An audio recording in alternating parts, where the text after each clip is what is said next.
Hello guys, मेरा नाम दीपिका है और आप सभी का स्वागत है मेरे यूट्यूब चैनल पर दीपिका की पाठशाला। गाइस, आज मैं जो वीडियो लेकर आई हूँ वो है पर्यावरण अध्ययन सब्जेक्ट की और टॉपिक है पौधे। ये जो है एनवायरमेंटल स्टडीज का जो है चैप्टर 3 है प्लांट्स। इस रिलेटेड आज मैंने वीडियो बनाकर डाली है, तो आई थिंक आपको इससे बहुत हेल्प मिलेगी। और गाइज, एक बात और मैं कहना चाहूँगी कि प्लीज़ मेरा यूट्यूब चैनल सब्सक्राइब कीजिए जिन्होंने नहीं सब्सक्राइब किया है। और प्लीज़ मेरी वीडियो अगर अच्छी लगे तो लाइक, शेयर और कमेंट ज़रूर कीजिएगा। और कुछ क्वेरी भी है तो आप मेरे को ईजिली कमेंट कर सकते हैं। चलिए आगे बात करते हैं अब पौधों के बारे में। शुरू करते हैं। पहले मैं आपको बता दूं, पौधों का वर्गीकरण किसने प्रतिपादित किया, जिसका आंसर है R.H. विटेकर। ठीक है। पादप या पौधों का वर्गीकरण ये जो है 5 प्रमुख वर्गों में विभाजित किया गया है। मोनेरा, प्रोटिस्टा, फ्लोरा, फौना और फंजाई। मोनेरा जीवाणुओं का अध्ययन होता है। प्रोटिस्टा अमीबा और पैरामीशियम का अध्ययन होता है। पादप जगत क्या होता है? फ्लोरा क्या होता है? पौधों का अध्ययन, प्लांटिंग। ठीक। फौना क्या होता है? जंतु जगत होता है। फ्लोरा पादप जगत और फौना जंतु जगत। ठीक है। फंजाई कवक का अध्ययन।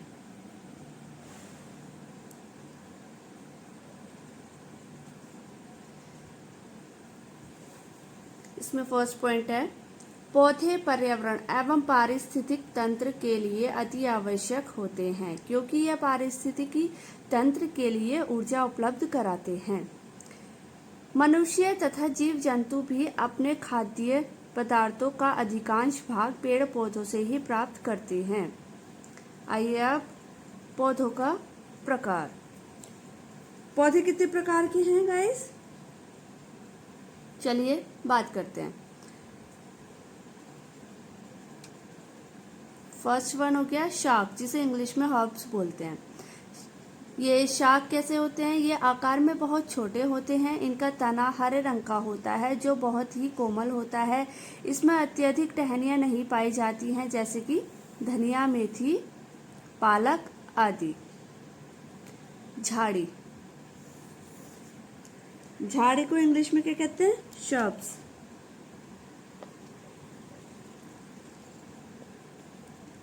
झाड़ी को गाइस इंग्लिश में श्रब्स बोलते हैं। इनका आकार शाख से बड़ा होता है। इनका तना मोटा व कठोर होता है, जिसमें कई सारी शाखाएं इसके तने के आधार से निकलती हैं, जैसे कि गुलाब, गुलहड़, नींबू आदि। आगे बात करते हैं वृक्ष, मतलब ट्री। इनका आकार बहुत बड़ा एवं विशाल होता है। इनका तना कठोर, मोटा एवं भूरे रंग का होता है। इनके तने से कई शाखाएं निकलती है जो चारों ओर फैली होती हैं, जैसे कि नीम, आम, जामुन, पीपल आदि। नेक्स्ट वन है लताएं, क्रीपर्स। ये वो पौधे होते हैं जो अत्यंत कमजोर होते हैं, जो सीधे स्थिर नहीं हो पाते। इनको स्थिर रहने के लिए सहायता की आवश्यकता होती है। तो ये जो लताएं हैं वो 2 टाइप्स की होती हैं गाइस, जैसे विसर्पी और आरोही लता। तो मैं आपको बता देती हूँ विसर्पी कौन सी होती हैं। रनर क्रीपर्स और क्लाइंबर क्रीपर्स। शुरू करते हैं पहले। Runner creepers. ये लताएं जमीन के बहुत बड़े भूभाग पर फैली होती हैं, जैसे कि खीरा, खरबूजा, तरबूज, पुदीना आदि। क्लाइंबर क्रीपर्स होते हैं, ये लताएं किसी ढांचे की सहायता से सीधी खड़ी होती हैं या ऊपर चढ़ती हैं, जिससे यह वृक्ष के तनों के चारों ओर लिपटी होती हैं, जैसे मनी प्लांट, अमरबेल और मटर आदि। गाइस, अमरबेल पे क्वेश्चंस आते हैं बहुत ना। आरोही लता कौन सी होती है? मनी प्लांट, अमरबेल, पुदीना, तरबूज, इस टाइप से वो ऑप्शन में दे देता है। चलिए बात करते हैं हम क्षेत्र के आधार पर पौधों का वर्गीकरण।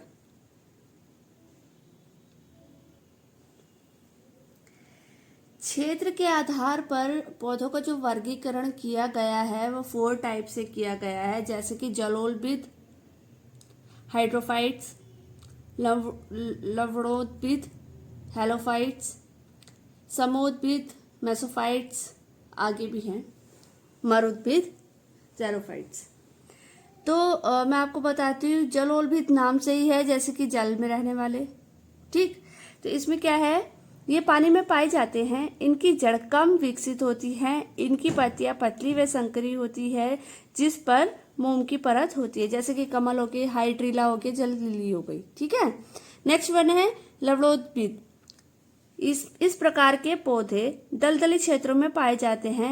इन पौधों की जड़ें जमीन से ऊपर निकली हुई होती हैं, जैसे कि सॉल्ट मार्श इसका बहुत बड़ा एग्जाम्पल है। समोद्भिद हो गए। समोद्भिद कौन से होते हैं गाइस? ये पौधे खेती योग्य जमीन पर पाए जाते हैं। इनका तना ठोस और शाखा युक्त होता है। ये पौधे कुछ समय बाद मर जाते हैं क्योंकि इनके मूल में श्वसन रुक जाता है। ठीक है गाइस, जैसे कि मक्का हो गया, टमाटर, गेहूं, धान एक्सेट्रा। लास्ट वन है मरुद्भिद, ज़ेरोफाइट्स। ये पौधे मरुस्थलीय क्षेत्रों में पाए जाते हैं। इनकी पत्तियां छोटी छोटी एवं जड़ें गहरी होती हैं। इन पौधों का तना गद्देदार एवं मोम की परत से ढका होता है, जैसे कि नागफनी, एकासिया, यूफोबिया। ठीक है गाइस, नेक्स्ट बात करते हैं हम कुछ विशेष पौधे एवं वृक्ष की, जैसे कि बरगद, बनियान।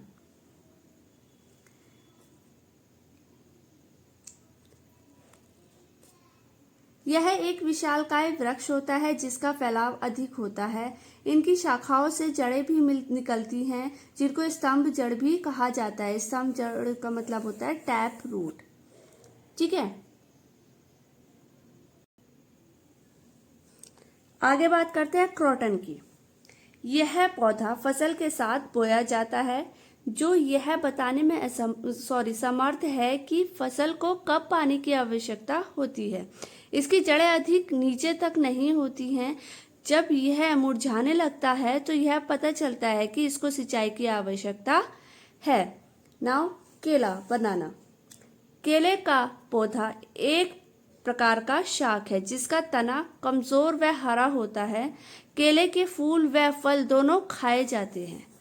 क्वेश्चन बन सकता है कि वो कौन सा पेड़ पौधा है जिसके फूल और फल दोनों खाए जाते हैं, तो उसका आंसर हो गया केला। नेक्स्ट वन है खेजड़ी। यह भारत के रेगिस्तानी क्षेत्रों में पाई जाती है। इसको अधिक पानी की आवश्यकता नहीं होती है तथा इनकी फलियों की सब्जी बनती है। इस पेड़ की छाल से दवा बनाई जाती है। इस लकड़ी में कीड़े नहीं लगते, यह छायादार होता है। इसमें कुछ पॉइंट्स हैं, जैसे पॉइंट नंबर 1, इस पेड़ की छाल से दवा बनती है। ठीक है, और दूसरा है इसकी फलियों की सब्जी बनती है।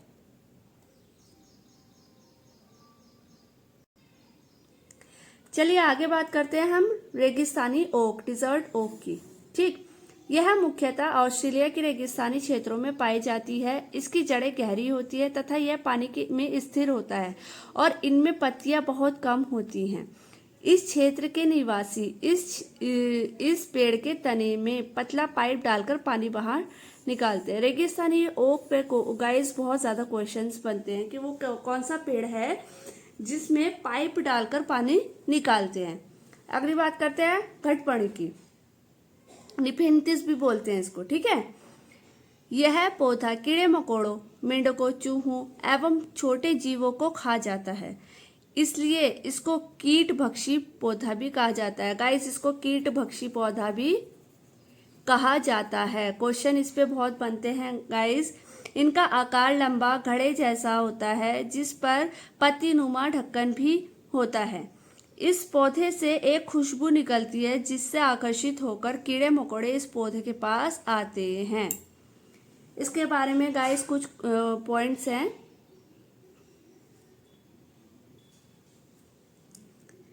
जैसे कि यह भारत में मेघालय के साथ साथ इंडोनेशिया एवं ऑस्ट्रेलिया में भी पाया जाता है। यह पौधा प्रकाश संश्लेषण फोटोसिंथेसिस की क्रिया भी करता है। यह नाइट्रोजन की पूर्ति करने के लिए कीटों को खा जाता है। गाइस, ये वाला जो घटपर्णी है इंपॉर्टेंट है।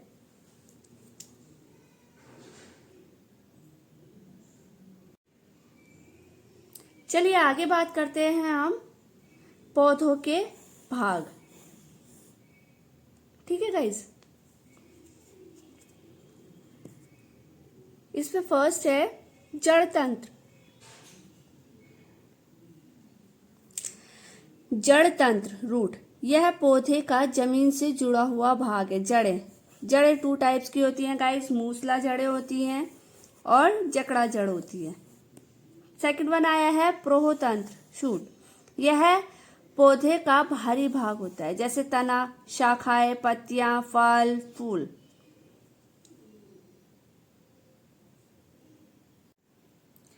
चलिए आगे इसके बारे में पढ़ते हैं। जड़ तंत्र, फर्स्ट पॉइंट है इसमें, जड़ पौधे का अवरोहित भाग होती है जो भ्रूण के मूलांकुर की वृद्धि से बनती है तथा नीचे बढ़कर अंकुरित पौधों को भूमि में स्थिर करती है। इसके पश्चात यह विकसित पौधे की भी भूमि में स्थिर रखती है तथा पौधे के लिए भूमि से जल और खनिज लवण अवशोषित करती है।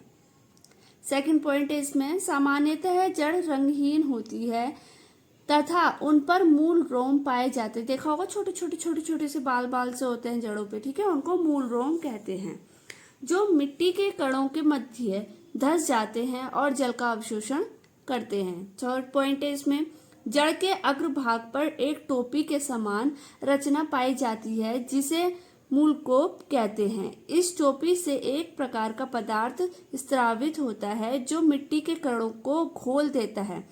इस कारण जड़ें सरलता से कठोर भूमि के भीतर प्रवेश करती हैं। गाइस देखिए, मैंने इसमें जो है डायग्राम भी बनाया है, मूसला जड़ कैसी होती है और जकड़ा जड़ कैसी होती है। ठीक है, इसके बारे में हम डिफाइन करते हैं।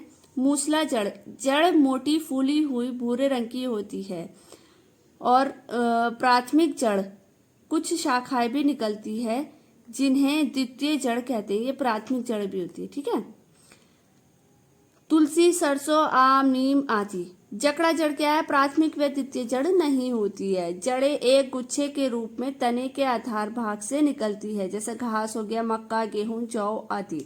मूसला जड़ में आपने देखा होगा फूली सी होती है।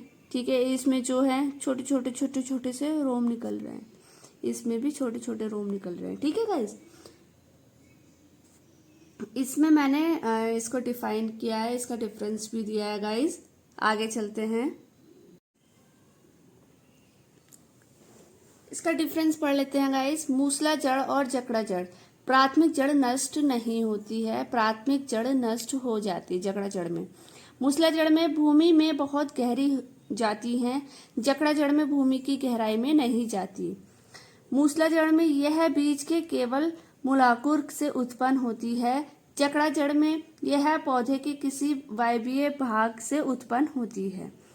मूसला जड़ में यह भूमि में चारों ओर फैल जाती है और जकड़ा जड़ यह भूमि में चारों ओर नहीं फैलती। इसमें मैंने कुछ नोट भी लिखा है गाइस, जैसे जकड़ा जड़ को अपस्थानिक जड़ भी कहते हैं। फ्लोरा क्या होता है? फल, फूल, पेड़ पौधे, और फौना जो होता है जीव जंतु, मैंने पहले भी बताया है गाइस आपको। चलो इसमें बात करते हैं जड़ों के कार्य के बारे में। जड़ें पौधे को मिट्टी में स्थिर रखती हैं। जड़ें मिट्टी से जल तथा खनिज अवशोषित करती हैं। जड़ें मृदा अपरदन रोकती हैं। अब बात करते हैं जड़ की विशेषताएं। जड़ का विकास बीज के मूलांकुर से होता है तथा यह भूमि के भीतर नीचे की ओर प्रकाश से दूर वृद्धि करती है। अंधकार में रहने के कारण यह रंगहीन अथवा मटमैले रंग की होती है। जड़ों पर एक कोशिकीय मूल रोम होते हैं। जड़ के अग्रस्त भाग पर मूल गोप होता है।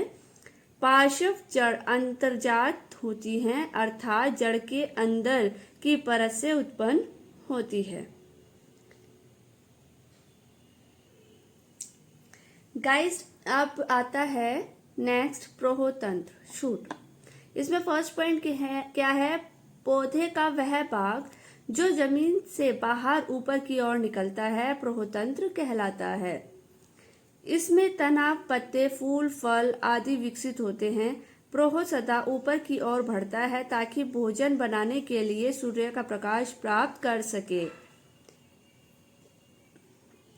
तने को मैंने डिफाइन किया है इसमें, जैसे पौधे का जमीन से ऊपर की ओर उगने वाला प्रमुख भाग तना कहलाता है। यह स्तंभ के समान है जिसके साथ टहनियां, पत्ते, फूल लगे होते हैं ताकि भूमि के ऊपर रहकर प्रकाश संश्लेषण कर सके।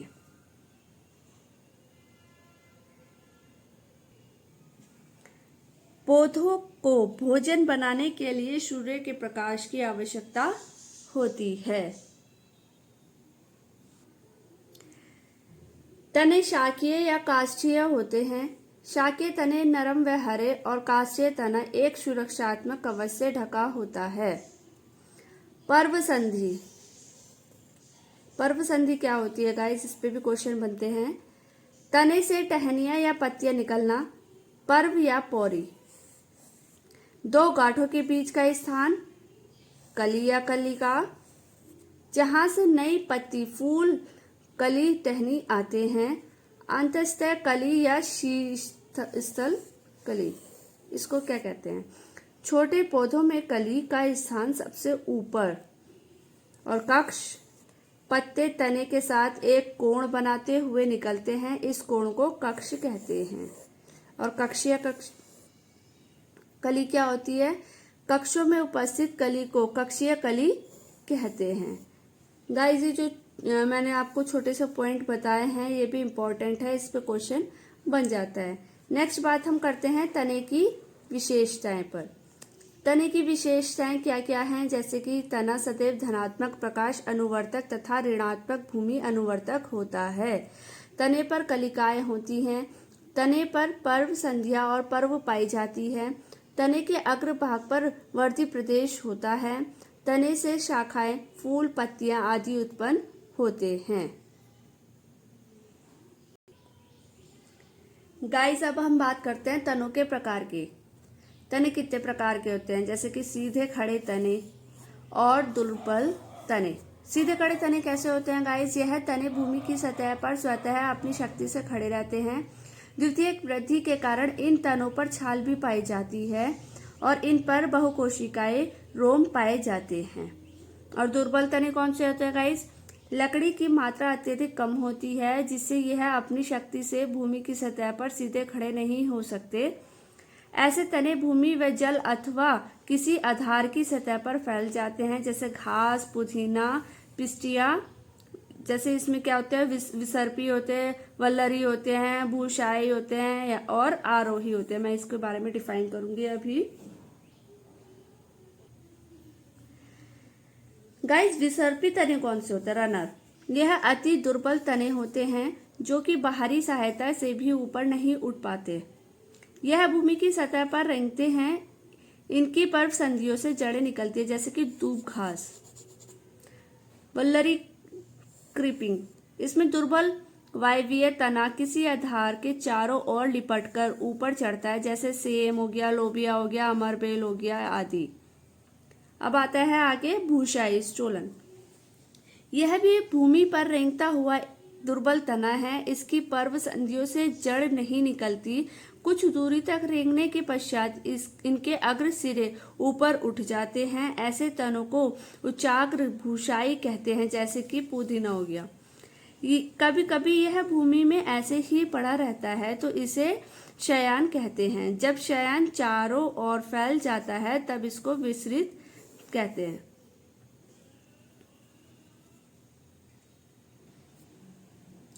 आगे आता है गाइस आरोही, क्लाइंबिंग। यह तना किसी विशेष रचनाओं की सहायता से किसी आधार से लिपटकर ऊपर की ओर बढ़ता है। अतः इन पौधों को मूलिका आरोही कहते हैं, जैसे मनी प्लांट। क्वेश्चन बनता है कि आरोही तने कौन से होते हैं? मनी प्लांट होते हैं गाइस। अब आता है, बात करते हैं तने के कार्य।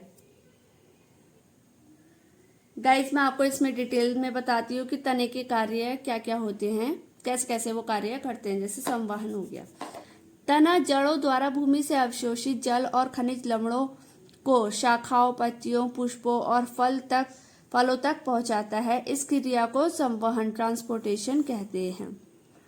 पौधों में जल अधिग्रहण एवं परिवहन का कार्य जाइलम ऊतक के द्वारा होता है। सेकंड पॉइंट है इसका, खाद्य पदार्थों का स्थानांतरण। तना पौधे के विभिन्न भागों को पत्तियों द्वारा निर्मित भोजन को स्थानांतरित करता है। सहारा प्रदान करना, कैसे सहारा प्रदान करता है गाइस? तना शाखाओं, पत्तियों, पुष्पों आदि को सहारा प्रदान करता है, जिससे वह विभिन्न दिशाओं में वृद्धि करते हैं।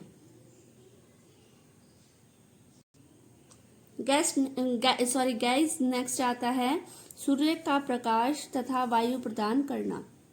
तना, पत्तियों तथा अन्य वायवीय भागों को उचित मात्रा में सूर्य का प्रकाश तथा वायु प्रदान करना। भोजन निर्माण, शाकीय हरे तने प्रकाश संश्लेषण द्वारा कार्बनिक भोजन बनाते हैं तथा मरुद्भिद पौधों में तना प्रणाब स्तंभ में रूपांतरित हो जाता है और पत्तियों के समान प्रकाश संश्लेषण की क्रिया करता है, जैसे कि नागफनी, रसकस तथा सतावर इसके उदाहरण है। आगे बात करते हैं गाइस आरोहण की। आरोहण अंगूर, कद्दू, पेसिफ्लोरा आदि दुर्बल पौधों में तना प्रतान में रूपांतरित हो जाते हैं। प्रतान पौधों के मुख्य तने को ऊपर उठने में सहायता देता है, जिससे पत्तियों को समुचित सूर्य का प्रकाश प्राप्त हो जाता है। इस प्रकार तना आरोहण में सहायता देता है। सुरक्षा कैसे देता है गाइस? नींबू, अनार, करौंदा तथा ड्यूरेंटा आदि पौधों में तना कंटक में बदल जाता है, जिससे पौधों की जंतुओं से रक्षा होती है। जल संग्रह कैसे करते हैं गाइस? मरुद्भिद पौधों में तना प्रतिकूल समय के लिए जल का संग्रह करता है, जैसे नागफनी हो गया, काफी टाइम तक उसमें जल रहता है। रसकस हो गया। आगे बात करते हैं कायिक जनन। कायिक जनन मतलब कि वेजिटेटिव रिप्रोडक्शन। भूमिगत तनों में तना कायिक जनन की प्रक्रिया करता है। भूमिगत तनों पर अपस्थानिक कलिकाएं उत्पन्न हो जाती है, जिसे कायिक जनन होता है। चलिए आगे बात करते हैं बीटी कॉटन। बीटी कॉटन पे गाइस क्वेश्चन बन जाता है। इसका मतलब क्या होता है? बीटी कॉटन कपास एक ट्रांसजेनिक पौधा है जिसमें प्राकृतिक रूप से कीटनाशक उत्पादित करने की क्षमता है, जिस कारण यह स्वतः ही हानिकारक कीटों से अपनी सुरक्षा कर लेता है। इसमें यह गुण बैसिलस thuringiensis बीटी नामक जीवाणु की उपस्थिति के कारण आता है। अब आगे बात करते हैं कलिकाएं। गाइस पहले हमने क्या पढ़ा? तना किसमें? प्रोतंत्र में। ठीक, प्रोतंत्र में हमने पढ़ा तना। अब हम पढ़ रहे हैं इसके बारे में, कलिकाएं के बारे में। ठीक है, कलिकाएं बड्स तने का एक संगठित रूप होता है, जिसमें पर्व बहुत छोटे होते हैं तथा पत्तियां एक दूसरे पर चढ़ी होती हैं। कलिका की वृद्धि होने पर पर्व लंबे हो जाते हैं तथा पत्तियां एक दूसरे से अलग हो जाती है। गाइस ये जो कलिकाएं हैं, कलिकाएं को 3 प्रकार से डिवाइड किया गया है, जैसे कि शीर्ष कलिका, एपिकल बर्ड्स, पार्श्व कलिकाएं, लेटरल बर्ड्स, अपस्थानिक कलिकाएं, एडवेंटिशियस बर्ड्स। ठीक, तो मैं एक एक करके बता देती हूँ। शीर्ष कलिका क्या होती है? ये मुख्य तने और शाखाओं पर के शीर्ष भाग पर उत्पन्न होती है। इन कलिकाओं की सहायता से तना लंबाई में बढ़ता है। छोटी कली का स्थान शीर्ष पर होता है। बात करते हैं पार्श्व कलिकाएं की। ये मुख्य तने और शाखाओं के पार्श्व तल पर उत्पन्न होती है। इन कलिकाओं से शाखाएं अथवा पुष्प उत्पन्न होते हैं। ये कलिकाएं किसी पत्ती के कक्ष से उत्पन्न होती हैं, तब इसको कक्षस्थल कलिकाएं कहते हैं। मैं दोबारा से रिपीट कर देती हूँ। यदि ये कलिकाएं किसी पत्ती के कक्ष से उत्पन्न होती है तब इसको कक्षस्थल कलिकाएं कहते हैं। लास्ट पॉइंट है इसमें गाइस, जब ये पर्व संधियों पर पत्ती के कक्ष के अतिरिक्त किसी अन्य स्थान से उत्पन्न होती है तो इन्हें अतिरिक्त कलिकाएं कहते हैं। अब बात करते हैं गाइस अपस्थानिक कलिकाएं की। अपस्थानिक कलिकाएं तने के शीर्ष तथा पर्व संधि को छोड़कर अपस्थानिक कलिकाएं पौधे के किसी भी भाग से उत्पन्न होती हैं। जैसे अजूबा में यह पत्तियों से व शकरकंद में यह जड़ों पर उत्पन्न होती है। चलिए आगे बात करते हैं पत्तियों के बारे में। पहले हमने प्रोतंत्र में तने को पढ़ा, फिर पढ़ा हमने कलिकाएं को, और अब हम पढ़ते हैं पत्तियों के बारे में। पत्ती पौधे का बहुत ही महत्वपूर्ण भाग होता है। यह आकार में चौड़ी, चपटी व हरे रंग की होती है। इसके चौड़े भाग के मध्य में एक मध्य शिरा होती है जिससे अनेक शिराओं से निकलकर चारों ओर फैल जाती है। पत्तियां तने की पर्व संधियों से उत्पन्न होती है। पत्तियों के कक्ष में कक्षस्थल कलिका होती है जिससे शाखा उत्पन्न होती है। पत्तियों के द्वारा पौधे में प्रकाश संश्लेषण, वाष्पोत्सर्जन, श्वसन आदि क्रियाएं होती हैं। पत्तियों को पौधे का रसोई घर माना जाता है। पत्ती का वह भाग जिसके द्वारा वह तने से जुड़ी होती है पर्णवृत्त कहलाती है। पत्ती के हरे चपटे भाग को फलक कहते हैं। पत्ती के रेखांकित रचनाओं को शिरा कहते हैं। मध्य की मोटी शिरा व पत्तियों पर शिराओं द्वारा बनाए गए डिजाइन को शिरा विन्यास कहते हैं। पत्तियों के प्रकार। गाइस पत्तियों के कौन कौन से प्रकार हैं? बीजपत्री पत्तियां, शल्कपत्र, सहपत्र, पुष्पपत्र और सामान्य पत्र एवं सत्य पत्र। चलिए अब इनको डिफाइन किया है मैंने। अब बात करते हैं पहले बीजपत्री पत्तियां की। ये पौधे के भ्रूण में पाई जाती हैं। जिस स्थान पर बीजपत्र भ्रूण से जुड़ा होता है वह भाग पौधे का सर्वप्रथम पर्व संधि होता है। अनेक पौधों में बीजपत्र मोटे व मांसल होते हैं जैसे कि चना हो गया, मटर आदि में, परंतु अन्य में यह पत्ती के समान पतले और चपटे होते हैं जैसे अरखंड में। आगे बात करते हैं बीजपत्रों की संख्या के आधार पर आवृत बीजी पौधों को एक बीजपत्री, मोनोकोट तथा द्विबीजपत्री डाइकोट पौधों में विभाजित किया गया है। द्विबीजपत्री पौधों में वे पौधे शामिल होते हैं जिनके बीज में दो पत्र होते हैं जैसे चना, सरसों। गाइस ये क्वेश्चन भी आता है, एक बार ये आया है किसी एग्जाम में कि द्विबीजपत्री पौधे कौन से होते हैं? सरसों और चना। आगे बात करते हैं शल्कपत्र। सामान्यतः शल्कपत्र भूमिगत तनों पर पाई जाती है। ये भूरे रंग की छोटी पत्ती, झिल्लीदार, सूखी अथवा मांसल पत्तियां होती हैं। इनके कक्ष में कक्षस्थल कलिकाएं पाई जाती हैं जिनमें वायवीय शाखाएं उत्पन्न होती है। जैसे प्याज तथा लहसुन में भोजन संचित होता है जिससे यह मांसल और मोटी होती है। आगे बात करते हैं सहपत्र की। ये विशेष प्रकार की पत्तियां होती हैं जिनके कक्ष से पुष्प कलिका अथवा पुष्प शाखा उत्पन्न होती है। सामान्यतः सहपत्र छोटी और हरे रंग की होती है जैसे बोगेनविलिया और यूफोर्बिया में सहपत्र आकार में बड़े व रंगीन होते हैं। इनका मुख्य कार्य पुष्प कलिकाओं की वर्षा और तेज धूप से रक्षा करना है। रंगीन सहपत्र कीटों को परागण के लिए आकर्षित करती है। चलिए आगे बात करते हैं पुष्प पत्र की। पुष्प के बाह्य दलपत्र या अखंडी दलपत्र या पखंडी पुष्पकेशर तथा जयांग पत्तियों की रूपांतरित रूप हैं। इनको पुष्पपत्र कहते हैं।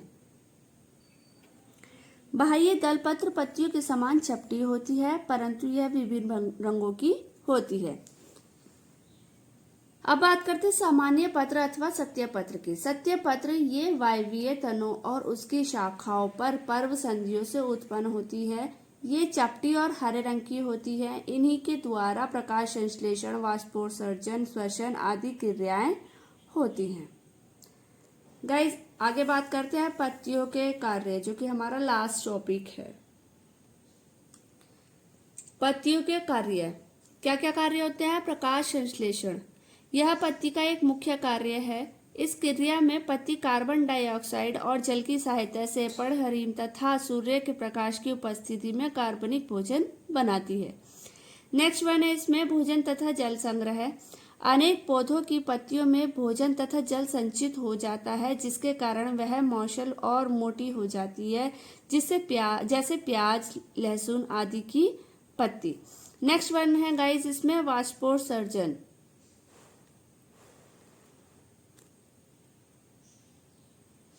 वाष्पोत्सर्जन में क्या है? इस क्रिया में पत्तियां रंध्रों द्वारा जल को भाप के रूप में बाहर निकालती हैं। और इसमें आखिरी पॉइंट क्या है? रक्षा। कुछ पौधों की पत्तियां कांटों में बदली जाती हैं, जो इन पौधों की जंतुओं में रक्षा करती है। गाइस ये आपका जो प्लांट है, पौधे चैप्टर जो है वो कंप्लीट हो गया है गाइस। अगर आपको कोई भी दिक्कत है, कोई भी अगर क्वेश्चन है, तो आप मेरे को प्लीज कमेंट कीजिए। अगर आपको मेरी वीडियो पसंद आई तो प्लीज़ लाइक, शेयर और सब्सक्राइब ज़रूर कीजिए मेरे यूट्यूब चैनल को, जो कि है दीपिका की पाठशाला। आप मुझे टॉपिक वाइज भी बता सकते हैं कि आपको कौन सा टॉपिक समझ में नहीं आ रहा है, तो उसी के बिहाफ में मैं वो वीडियो बनाकर अपने अकॉर्डिंग डाल दूंगी गाइस, जिससे आपको थोड़ी सी तो हेल्प हो। मैं भी चाहूँगी कि आपको पूरी हेल्प हो। तो आगे ही मिलते हैं, चलते